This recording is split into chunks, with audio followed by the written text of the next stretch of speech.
Hello and welcome to episode 6 of the Parenting Tools podcast with me, Jordan. And me, Jason. This is the podcast where two parenting tools talk about the relentless beauty and the hilarious chaos of being parents. Mental. It's mental. If you want to get in touch with us, which please do, we need your comments, we need your content, really. Your questions, send them in to Instagram, TikTok at Parenting Tools Pod. And or an email at parentingtoolspod@gmail.com. That is Gmail for the subtitled listeners. Gmail us.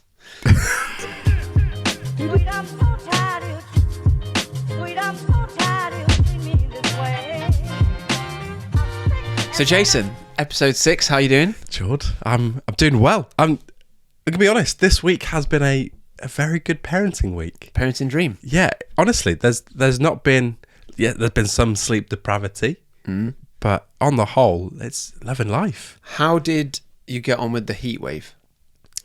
Well, because did we record the last episode in the heat wave? We recorded it, I think, 2 days before we had the 40-degree day. Okay, yeah, honestly, it helped Noah sleep.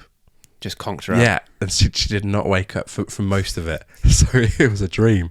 Apart from that weekend sleep because it was so hot. Oh yeah, gosh. But honestly, yeah, I loved it. We had, so Luca has started to go to bed, and a lot of kids will cuddle toys, cuddly toys, bears. Yeah. He started to cuddle a water bottle.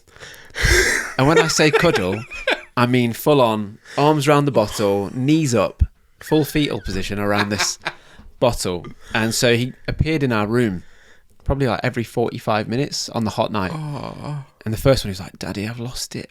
I was like, "What have you lost?" He went, "My bottle." So I had to go into his bedroom, find his water bottle, put him back in bed. And then it got to a point where I thought, I'm just going to stay in with him because he's going to keep coming in. Yeah. And it was my wife's first day back at work. Wow. The day after maternity leave. On the hottest day. Hottest day? On the hottest day. Yeah, on the hottest day. So the rough night was the Tuesday. She was back in on the Wednesday. Wow. So I went in the room and just thought, she needs to sleep. Great husband moment, that. Yeah. I'll say it again. I went in the bedroom. So just quickly on this. So Luca is how old? He's 3 next month. 3, and he's in his own bed. What was that? How do you transition them into their own bed? Because at the minute, we know we need to do it at some point. Yeah. But we think Noah's just a bit too psychotic. She throws everything out of her cot, and she just is. If we let her loose in her room, yeah, the fear is she's just not going to sleep. So we were quite fortunate in the fact that his bed. This is going to make me sound terrible. His bedroom door was broken. It was a bit stuck. Yeah. So he couldn't get out. And we just never fixed it. Because we weren't like locking him in. We weren't putting a gate in front of the door. He just couldn't get out. And so it got to a point where he just stopped trying to get back in bed. And it pretty much did the parenting for us. Oh, that's genius. Honestly, it was great. Because we haven't even got like stair gates or anything yet. And like as soon as we moved, that's all going to have to go up. Yeah. It's going to feel like a prison. but it's just that, like at the minute, she literally just does every kind of tool. We've talked a few of them, some of the tools that she brings out. She's now not even trying to fool us. She just screams, "Hurry up, Daddy! Hurry up, Daddy! I need a cuddle!" Just get in. Yeah. And I came home the other day from being out, and it was really late, and Em was just like sat in bed, just like looking exhausted. Like, "Are you all right?" She's like, "No, it's only just gone to sleep." And like she's not distressed. Yeah. She's just like just awake and just wants to be around people. Yeah. No, he did very well, but the sticky door that he couldn't open. So just put a bolt on the door and no. Don't do that. Don't do that. I'm just saying, if you've got a broken door, don't fix it. And then we had to put we put some mattresses next to his bed in case he rolled out. Genius. I hadn't even thought about the problem was I kept falling asleep on those mattresses. If you ever woke up in the night, I would go in, lie on the mattresses. And since we've bought him a double bed, so it's just dangerous because I'm just always falling asleep. That's all right though. In his bed. Oh, bless him. It's great though. So last week we started off some stories about some punamis. Yeah. And I believe went to Browntown. Well, we went to Cormer Yellowtown. I believe we've had some. We've had some sent stories sent in. So this one came from Sarah, and I'll give you a bit of backstory because I've started it halfway through. So she had the health visitor coming over for the first time. Yeah. Little boy was about a week and a half old, and she got her dad in as a bit of moral support. And if you've been through this, you'll know that a health visitor will get you to put your baby on the scales to weigh them. Yeah. And this is all based around that experience of Sarah and her little boy Reuben. Just take off Reuben's clothes and pop him on the scales. I thought, brilliant, I've got this. This is something I can do. So took his clothes off, popped him on the scales. She says, oh yeah, brilliant, lovely, that's his weight. And as I pick him up, he starts to wee. Now, he's got no clothes on. I'm thinking, no, Reuben, now's not the time for this. So as I pick him up, he starts weeing. And I think we all know when little boys wee, baby boys, there ain't no stopping that. And big boys. It is everywhere. It's on my hair, it's on my face, it's weeing, and it's going like all over my face, in my mouth, down my tongue. I'm spluttering, like, Dad, help me. My dad is gone. He's laughing so much, he's crying. He cannot physically help me. I'm like panicking. I'm trying to get a nappy on, Roo. And finally managed to do it after what feels like about 10 minutes. It's probably been about 20 seconds. Get his nappy on. I look at my dad's still crying. I'm covered in wee. I look to the health visitor for what I can only say, I would wanted some reassurance, like, don't worry, like, you're doing great, it's fine that your child's just weed in your mouth. I look at her, we make eye contact, she says, I've never ever seen that happen in all my years of being a health visitor. I was like, no. And in my head, I'm like, brilliant. I'm going to be that story she tells other parents and other mums to reassure that they're doing a great job. She's going to say to them, at least your baby didn't wee in your mouth. So it's not a punami, but it felt just as bad. And we've had many a punami in this house, from the child, of course. But yeah, nightmare. So there's my story for you, shared with the world. So thanks for listening. Love the podcast. Listen every Friday morning on the tram. Oh, bless her. Listen every Friday morning on the tram. That's really nice. I think that last thing you said, it's not a punami. I think that's worse. That's worse. Like, I think the worst I've had is a bit of poo under the fingernails. Oh, I've never had a wee in the mouth. That's terrible. I remember her telling me this because I know Sarah, and I said, oh, I bet they've seen it all before. And she went, no. She explicitly told me, I've never seen that. I don't understand the physics here. Like, is she holding him up, or has it just got so much power? See, you've not got a baby boy. I don't. Mate, it will go. Does it really? Is it like the fountains? It's like the fountains. Seriously? Serious. You get a good arc. Yeah, but that... If you're holding a baby, surely that's a... Mate, because... So... Since having a baby girl, I've been weed on a lot more. Really? Than having a boy. Because with a boy, you kind of see a bit of movement. You know it's coming. And it will tend to point up a little bit. So you do... So if she's picked him up... Yeah. Okay. Yeah. Whereas with a girl, there's no sign. I've not been peed on a lot. I mean, that's quite good, quite good. But many a time we have had to try and get a urine sample. And I've always thought it would be so much easier with a boy than with a girl, because we've literally at times when we're in hospital, like, strapped a bag to her. What kind of bag? Like a plastic a Tesco bag? No, like a hospital tape. Yeah. And like, because you never know what's going to happen. Yeah. Like, they just can't pee on demand. No. But they tell you all like these little tricks, like put water on them, like nothing. So literally just strap a bag. But strap a bag and collect it. But no, I went through a series of having like loads of urine infections, and so we had to get urine samples often. It got easier as she got older, but throwing back to the days when you just have to follow her around with this little trying to catch it. But yeah, so never experienced that. Never had wee in the mouth. Well, I don't want to. At least it's sterile. Yeah, good job he wasn't eating solids. So I had another one from a guy called Adam. Again, Adam's a friend of mine, and he said, So my dad always had a tash when he was younger for years. Then along came my cousin. He was holding him in his arms and he lifted him above his head, and at that exact point at the top of the lift, out came a bit of poo from the side of the nappy and hit him straight on the tash. Oh, no. And he finishes it with this. That day, he shaved it off and it never returned. Oh, that is... His moustache of years. And Adam's about my age. So in the 90s, blokes loved the tash, didn't they? That's an emotional scar right there. Yeah.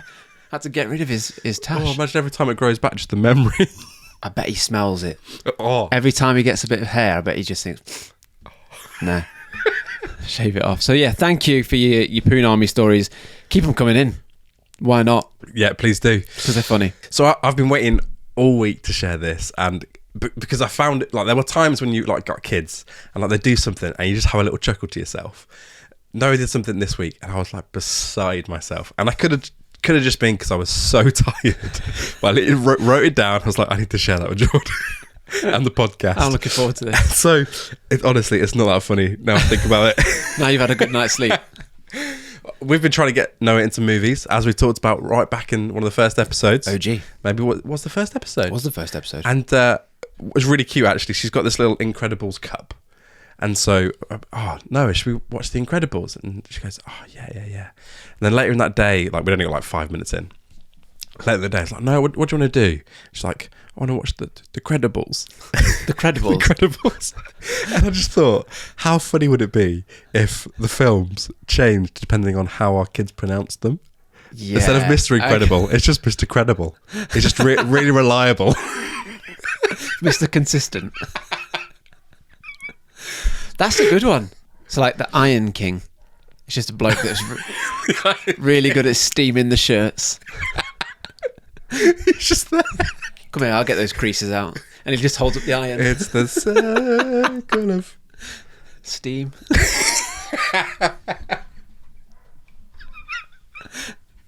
It's like Tubbies, Teletubbies.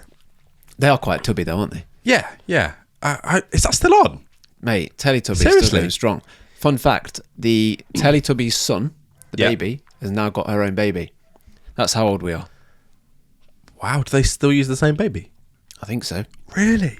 I don't know. I'm not privy to that information. I just thought, with that fact, I thought you'd have loads of Teletubby references there. No. But if I'm not Mr. Credible on that one. If any of the listeners if your kids pronounce a film strangely and it just sounds funny, please let me know. Imagine that film. Yeah. If it was your child's take on it. Like, I know saying it back now, it sounds really lame, but when you're tired, it tickled me. Just giggling, Mr. Credible. I've been waiting all week to say that. Well, really? Well, yeah, you're tired. But I'd take Mr. Credible.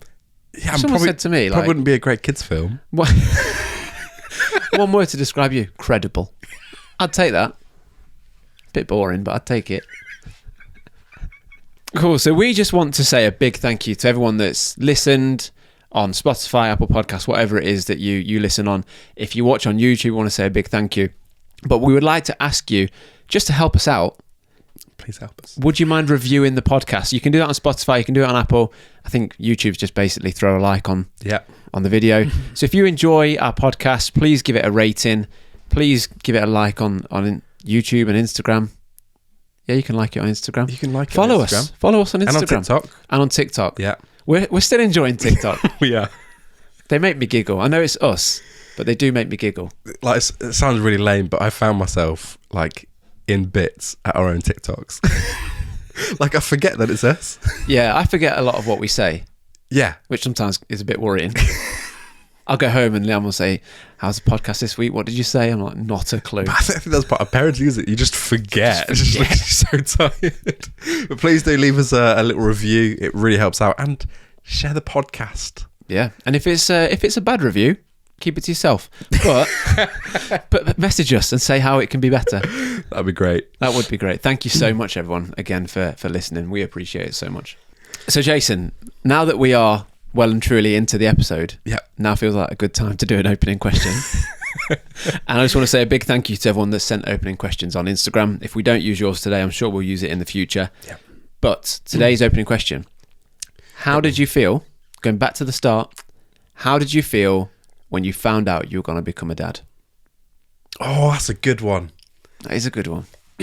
So, like many others, I assume, and not everyone's the same, but we had been trying. So it wasn't a complete shock, but in the same sentence, it still felt like quite a big shock. Oh, it's happened. Yeah, it was the moments of, this is incredible.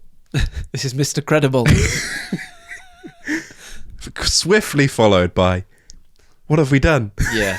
Swiftly followed again by, this is incredible. Yeah. Because I don't know about you, but when we decided to start trying, like, I was really nervous. Like, and I think Em was really nervous too. And like, we were both just really nervous of, like, what if we've decided this is something that we want? What if it doesn't happen? Yeah. And like, you know, like friends of mine, and you hear stories all the time of it just not working out. And like, so you almost like mentally prepare yourself for that. And so we actually delayed the first test because we were nervous. Yeah. It's like we thought it had worked, but it was like we were too nervous to do it. But when we did, it was like, had the little 3+ mark on it. It was fantastic. It was great. But constantly then back and forth that night of, this is incredible and this is real. Yeah. What about you? I was buzzing. I was absolutely buzzing. I remember a few years ago, like before we had kids, someone asked me like, what's your goal in life? And I'm not particularly business focused. I'm not the most traditionally motivated person to like get up the career ladder and all that kind of stuff. And my answer was, I just want to be a good husband and a good dad. Wow. So like I had that, I just wanted to be a dad. So when we said we were going to start trying, I felt like I was ready, much like you. But, and again, it just what like you've said, I had this fear that I just wouldn't be able to have kids. And I don't know where that came from. And I'd be interested to find out if it's a common thing, if it was just me. But like, I remember one day driving to work, and this was years before we said we were going to try, probably a year and a half maybe, just having this, I think I'm going to struggle. And I don't know where it came from. And I was listening to a Judah Smith talk, and he was like, there's someone listening who's got an irrational fear, and you don't know where that fear's come from, but I want to tell you everything's going to be okay. And I was just like, he's talking to me, like in the car, trying not to crash, as I'm like looking down at it. Are you talking to me? Kind of thing. But I had that fear. So when she said, well, she didn't say I'm pregnant. She said, Jord, I think I'm pregnant. You need to go to Tesco and buy a better test. A better one? Yeah. A more reliable test. So what test did you do? Just it was these like, test the it wind. was like these cheapy little sticks that you buy like 100 for £1. 100 for £1? I could be wrong. They're like a pH balance. Like pretty For a much. swimming pool. Yeah. And she was like, oh, it's got a faint line on it. I think I'm pregnant. So I had to go to Tesco and buy one of those proper ones that comes in a box. Wow. But if you've ever been to Tesco in my town, you cannot go without seeing someone you know. So I just bought this massive bar of chocolate because pregnant wife, I know. and just hid it behind. But yeah, I was Brilliant. absolutely buzzing. So it was almost like a delayed, like you knew, oh, this could be it. And then it was it. And it was it. Ah, And I've still got that test in my top drawer next to my bed. oh, wow. First child, second child, not a clue where it is. Yep. No, we've probably got that one somewhere. I think Leon will have that one. Oh, wow. But yeah, I remember just being really excited, and then all through first pregnancy, I was okay about becoming a dad. I was fine with becoming a dad, and I was nervous about the medical side of things. Like every time she had a twitch, or every Yeah. time we had a scan or anything, I was like, is everything okay? Yeah. Everything fine? And then second time round was the complete opposite. I was fine with the medical side because I've done it before. Like anytime she had a pain or, you know, maybe didn't feel the baby kick, I'm like, right, let's get some sugar in you, get the baby going, and everything's fine.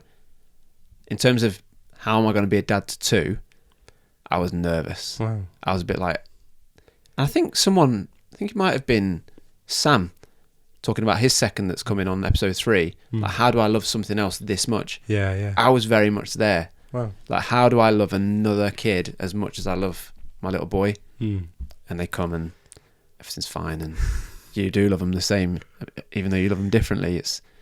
It's weird. I've always been fascinated by that because it's obviously, but before your child's here, it's like, again, like you can't fathom what a third member of that relationship's going to be, and then it happens, and it's like this seems completely normal and incredible, and like I was very much the same as you. Like when we found out, I was ecstatic, like straight on the spreadsheets, finding out how many vests we needed to buy. I remember your how many spreadsheet. muslins we needed to buy. Like, I remember giving you a call going, what do we need? And like, I remember your bath that hangs on the back of the door. Yeah. I was like, I need to get one of those. They're good, they are. And so we were just like full into like, let's prepare. Yeah. Didn't really particularly think about parenting or like being a dad or anything like that. I was just excited. Yeah. But yeah, that feeling of actually, I couldn't comprehend what it was like to love something other than my wife in that sort of way. And it is still different as well. And it's like, and it's still changing. Like, I find that actually, as Noah grows up, it's like constantly evolving. And I'm just that typical dad who just talks about their child all the time. Yeah, for sure. And I think then comes the whole things of, I need to sort some stuff out in me before I can look after someone else and raise someone else, if that makes sense. Not that I'm like a criminal or anything, but like there's just certain insecurities, certain things, certain thoughts, certain attitudes. And it's like, I don't think I want to be doing that with a kid around. I definitely went into like overdrive of like self-analyst. Yeah. Like just anything that's like, I don't want to pass on. And I think because we've become so much more aware now of like counselling and like how our upbringing affects us. Yeah. It's like that plays on my mind as well of like, how is this going to affect her? And it even plays into silly things of like when you're leaving them to cry. Yeah. You're like, oh, I hope they don't get emotionally scarred from this. I'm fine with leaving them cry, you know. My wife was not great.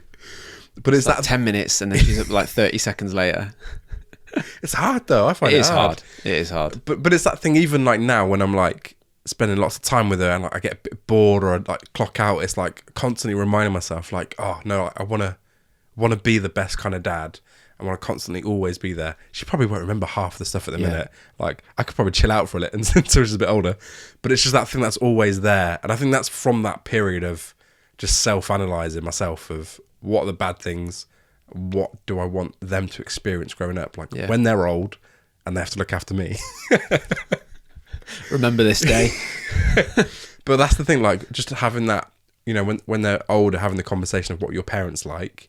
Obviously we always like love our parents and there's always flaws in everyone, but it's that thing of like wanting just to do my absolute best. Yeah. I remember thinking about that a lot whilst we were still pregnant.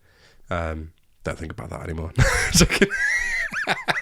What worries me now that they're this side of pregnancy, we're post-birth, is like when they're teenagers and like the pressures of society now with like social media and like body image and like that's something that I've become aware of since being like having a girl, even though it affects boys as well, but like my attitudes of worries for them in the future differ between the, you know, having a boy and a girl.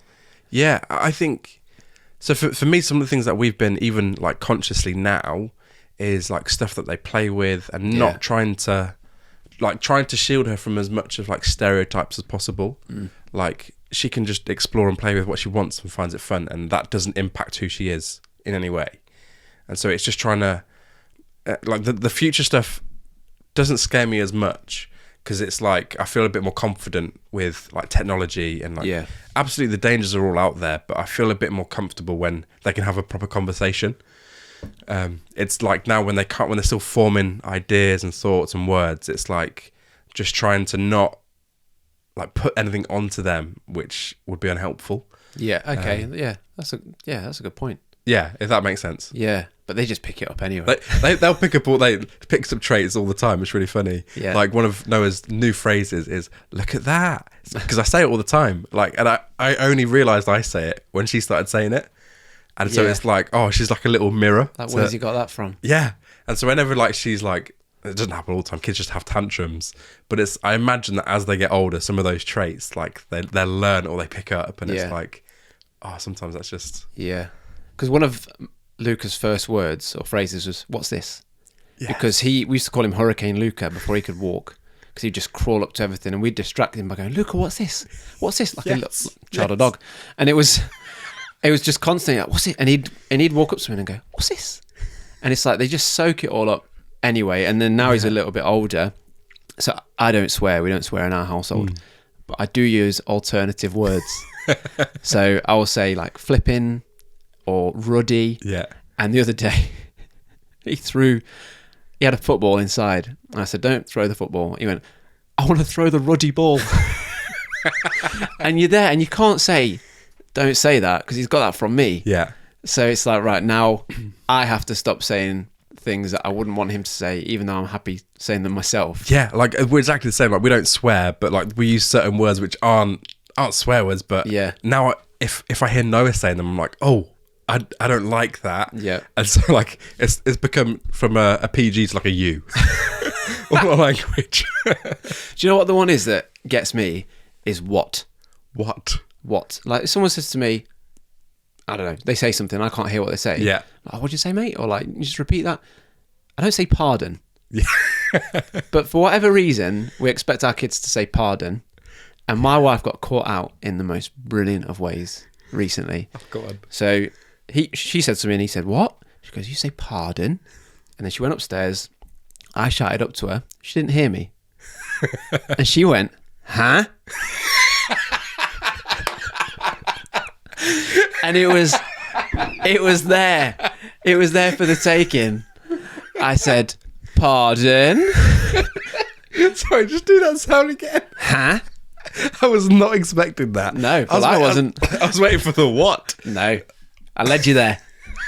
Brilliant. But no, it's like we hold them to a higher standard than we expect ourselves to. What's that adhere phrase to. that like, do as I say, not as I do? I hate that. Oh gosh. Yeah, but it is, isn't it? They are like reflections of how we behave, and it's interesting. I'm learning more of my own preferences through my daughter. Yeah. So interested. Yeah. It's when you start to see things that they haven't picked up from you, and you start to see their own personalities and tastes and preferences come through that they've naturally got themselves. It's a little bit worrying, but you feel so proud of them at the same time, and you start to see that, you know, that's them. Yeah. The bit that I disagree with my daughter is music. Like we've tried to let her listen to some good music, and the grandparents have led her down a good path. The AC/DC. Yeah, that was one of her first things. And so most mornings that I'm taking her to go see Nanny and Granddad, they're our childcare at the moment. Amen. Shout out. Yeah. We listen to music on the way, and Noah can't pronounce music, so it's muskik. It's like, okay, sure. Sounds like a Turkish barber. Muskik. But great. What music do you want to listen to?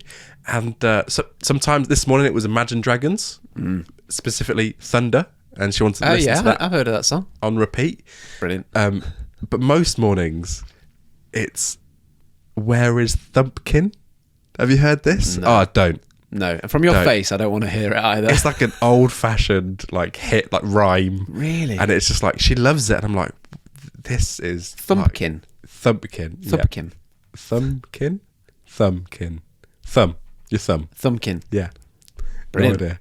It's just, but it's terrible. We've but that's avoided her. it. She loves it. It's like her preference coming through. And like, just as you were saying there, like Noah's favourite game for a while was What's This? Yeah. Like, she'd be on FaceTime to people and she'd say, What's this? Wanting to play the game. Someone gets something and say, What is it? But it's that inquisitive thing of like, when they're learning, I find it so incredible. Like I was clicking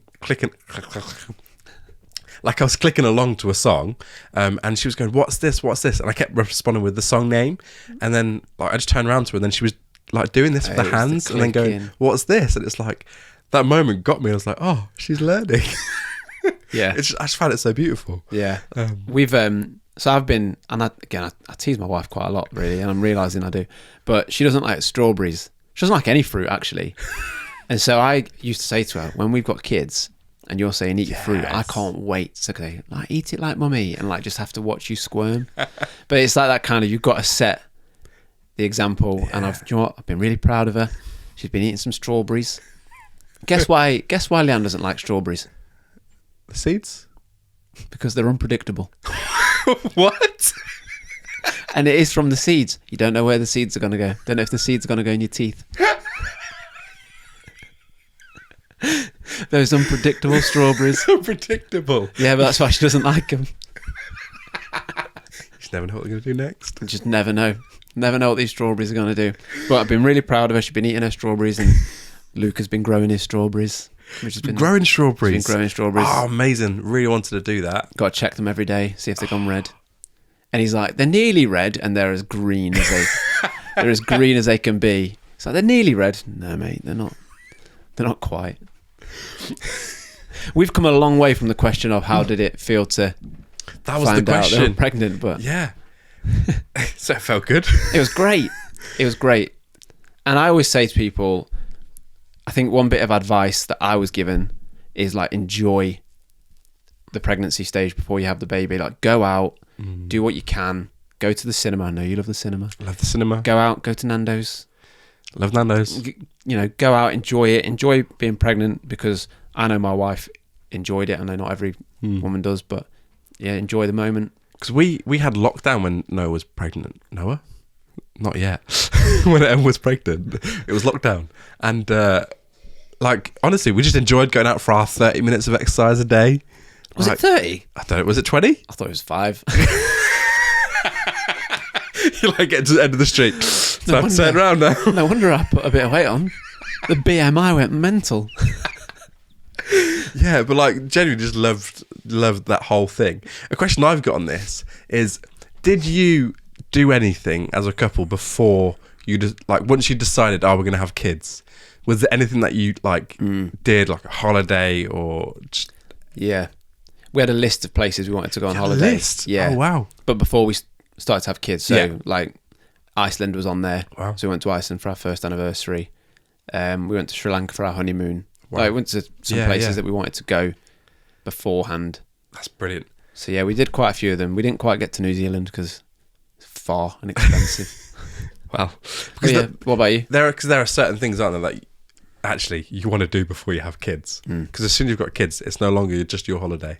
It's a family holiday. Yeah. We went to Orlando Oh, nice. to Universal Studios Oh, get in. without children. Yeah. But we also rented a Mustang and drove to Miami. I didn't know this. Oh, mate. That's so cool. It was like, I had a few things on my bucket list. Was visit Miami anyway. Yeah.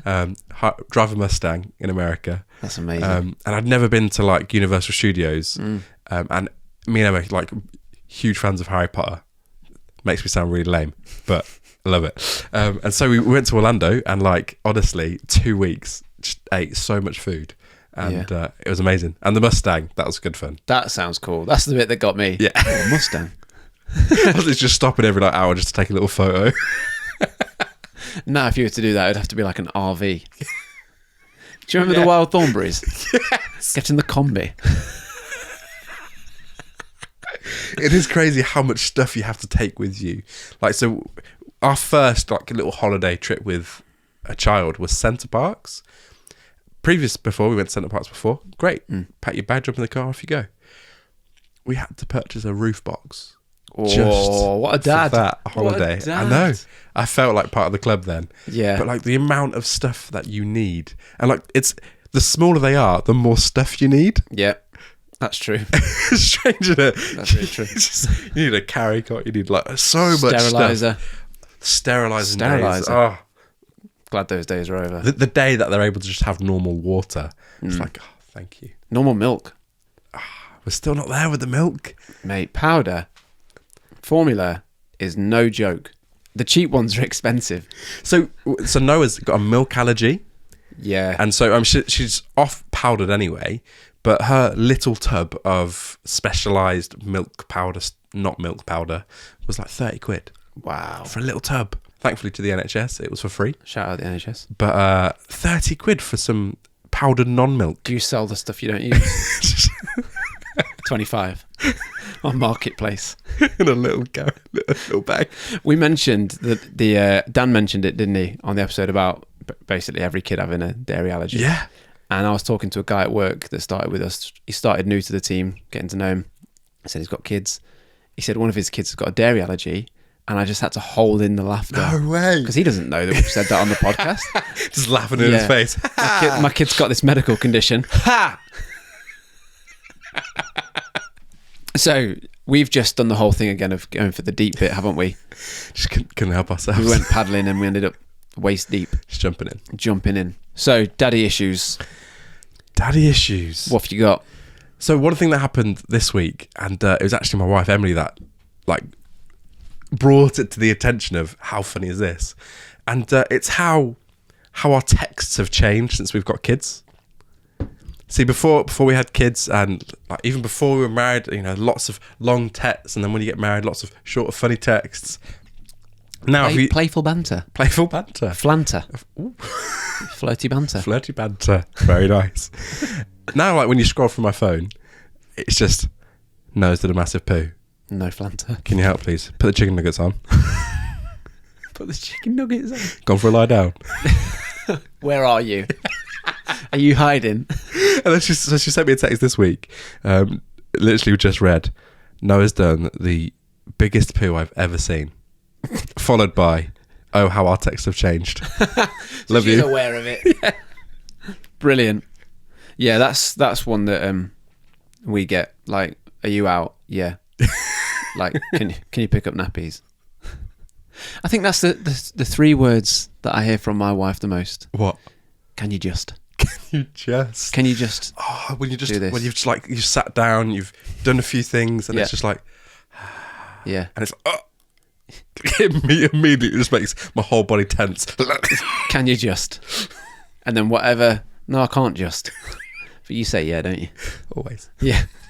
Yeah, it's like you sit down. Can you just? And then like, can you just not? And it's like my body's like no, and then I talk myself into it, and the next words that come out of my mouth, I mean as a nice way, but come out, what do you want me to do? In my head I'm thinking, of course, what would you like me to do? Yeah. But my body's just like screaming, no. What now? It's little things like that, like now, like what would you like me to do? What would you like me to do now? It completely changes everything, the tone. Yeah. And that's something I noticed with Luca. He started to say then on the end of a sentence. So I get home from work. He's like, Daddy, take your shoes off. And then I go, take your shoes off then. And it just changes.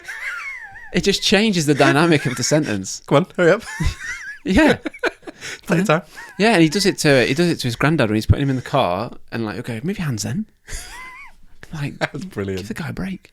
But yeah, texts have definitely changed. Conversations have changed. Yeah, in general. Planning a weekend. Oh. Planning Christmas. Oh. It's just getting worse. Mate.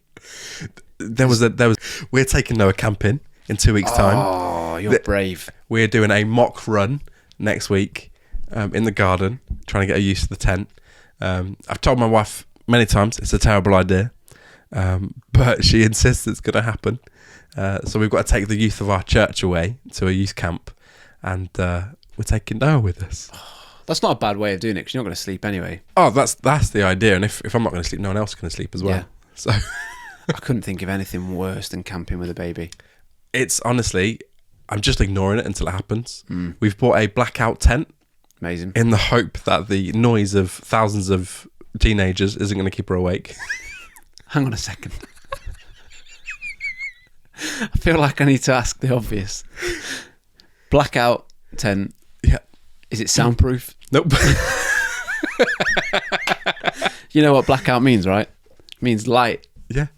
So the noise is still very much pouring through. We just decided we're going to tackle one issue at a time. Okay, just close off one sense. Yeah, just tackle the light. Yeah. Whereas hoping that the noise of everyone else just seems like white noise to her. Yeah. So you don't want to have light and noise. Just get rid of the light. Yeah, at least. But then a hearing will be heightened. We'll just get a white noise machine. That's the hope. We've got a little battery powered one. We've never done white noise yet. Have you not? No. It's one of those things now where I feel hooked. Like it's really difficult to get off white noise. So you get your first little taster. The baby goes to sleep and it's like you're hooked. It's a gateway. Yeah, it's a gateway. So much so that I use white noise now as well sometimes. Do you? If I'm struggling to sleep, whack the white noise on. Gosh. Yeah. No. I feel like this is my confessions coming out. Well, good for you. Whatever works for you, whatever floats your boat. You've got to do what you've got to do. That is my one and only parenting tip. Got to do what you've got to do. Top tool. Top tool. But yeah, camping's great if you get the weather. Camping is amazing. Yeah, I have to look at it this way. It's going to be great content. You're going to have to vlog it. going to be a zombie for the next few weeks. Yeah. There you go. Daddy issues. The texts have changed. The conversations have changed. The holidays have changed. The roof boxes are present. All I need now is a bum bag. Bum bags are back, you know. They never left.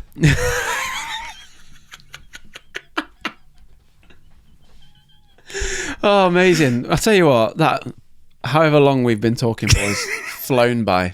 I reckon we've got an episode in there somewhere. Hopefully there's an episode in there somewhere. Amazing. Thanks so much for listening. Please don't forget to review, like, share and subscribe. Comment. And comment. We want to hear from you. Yeah, we do. We want to hear your funny stories, your terrible, terrible parent moments. We just want to laugh. We want to feel better about ourselves. And if there's anything serious that you want us to cover, please do let us know. Yeah. Get in touch with us at Parenting Tools Pod on Instagram and TikTok. Or if you want to email, if you want to Gmail us, parentingtoolspod@gmail.com. And we'll speak to you soon.